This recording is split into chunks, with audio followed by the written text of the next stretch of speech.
सुप्रभात बच्चों, मैं विनोद कुमार यादव अपनी हिंदी साहित्य की कक्षा में आप सभी लोगों का स्वागत करता हूं। बच्चों, आज मैं एक बार फिर से प्रस्तुत हुआ हूं एक नया पाठ लेकर, एक नई कविता लेकर, जिसका नाम है वे आँखें। लिखा किसने है? सुमित्रा नंदन पंत जी ने।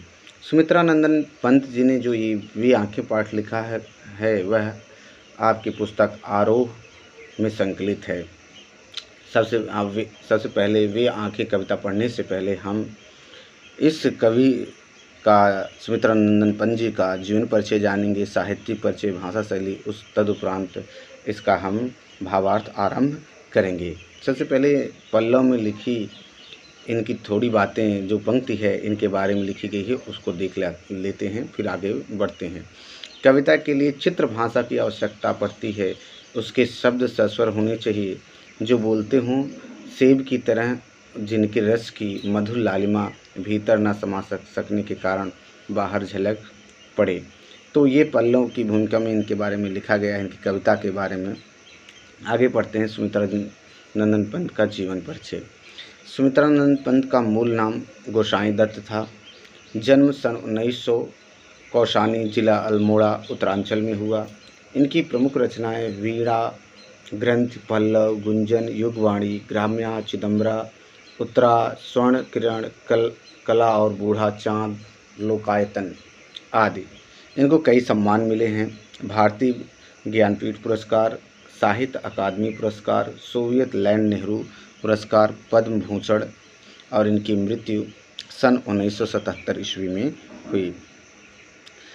छायावाद के महत्वपूर्ण स्तंभ सुमित्रा नंदन पंत प्रकृति के चितेरे कवि हैं। हिंदी कविता में प्रकृति को पहली बार प्रमुख विषय बनाने का काम पंत ने किया था। उनकी कविता प्रकृति और मनुष्य के अंतरंग संबंधों का दस्तावेज है। इनकी प्रारंभिक शिक्षा कौशानी के गांव में तथा उच्च शिक्षा बनारस और इलाहाबाद में हुई। युवावस्था तक पहुँचते पहुँचते महात्मा गांधी के असहयोग आंदोलन में से प्रभावित होकर पढ़ाई बीच में ही छोड़ दी। उसके बाद स्वतंत्र लेखन करते रहे।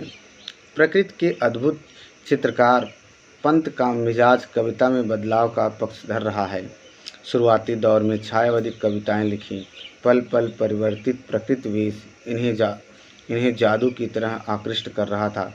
बाद में चलकर प्रगतिशील दौर में ताज और वे आँखें जैसी कविताएं भी लिखी। वे आँखें जैसे आपकी इस आरोह कविता में, आरोह पुस्तक में संकलित की गई है, जैसी कविताएं भी लिखी। इसके साथ ही आचार्य अरविंद के मानववाद से प्रभावित होकर मानव तुम सबसे सुंदरतम जैसी पंक्तियां भी लिखते रहे।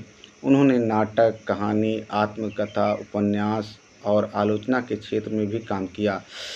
रूपाभ नामक पत्रिका का संपादन भी किया, जिसमें प्रगतिवादी साहित्य पर विस्तार से विचार विमर्श होता था। पंत जी भाषा के प्रति बहुत सचेत रहते थे। इनकी रचनाओं में प्रकृति की जादूगरी जिस भाषा में अभिव्यक्त हुई है, उसे स्वयं पंत चित्र भाषा या बिंबात्मक भाषा की संज्ञा देते हैं। ब्रज भाषा और खड़ी बोली के विवाद में उन्होंने खड़ी बोली का पक्ष लिया और पल्लव की भूमिका में विस्तार से खड़ी बोली का समर्थन किया। प्रस्तुत कविता वे आँखें पंत जी की प्रगतिशील दौर की कविता है। इसमें विकास की विरोधाभासी अवधारणाओं पर करारा प्रहार किया गया है।